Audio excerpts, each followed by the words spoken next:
Nagbabala si Pangulong Ferdinand R. Marcos Jr. sa mga Pilipino na mag-ingat sa mga posts sa social media, lalo na sa mga fake news. Si Joshua Garcia sa detalye.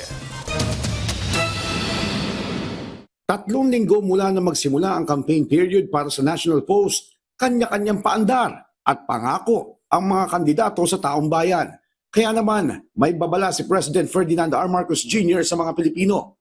Mag-ingat sa fake news, lalo na sa social media. Kakambal ng kampanya ay ang mga intriga at batuhang putik na tinatawag na fake news. Kaliwat kanan na rin yan. Kaya dapat maingat tayo mga mamamayan. Tiwala naman ng Pangulo sa kakayanan ng mga Pinoy na makilatis ang maling impormasyon. Sabi nga natin, ang bagong Pilipino ay marurunong kumilatis sa tama at maling impormasyon. Kaya ngayon, laghanap na naman ang fake news at disinformation. Dapat extra ingat lumpo tayo sa mga nababasa natin online. Isa lang daw ang siguradong hindi fake news, ang pagiging kontento ng mga Pinoy sa mga proyekto ng kanyang administrasyon. Isa pang hindi nila pwedeng i-fake ay ang mga tunay na testimonya mismo ng ating mga kababayan tungkol sa mga proyekto at programa ng pamahalaan. Sa ating pag-iikot, nakakataba po ng puso na marinig ang kanilang pasasalamat sa pamahalaan, ang kanilang tiwala sa serbisyo na binibigay natin. Nakikita natin ang ginhawa na nararamdaman. Ibinahagi naman ni Pangulong Marcos Jr.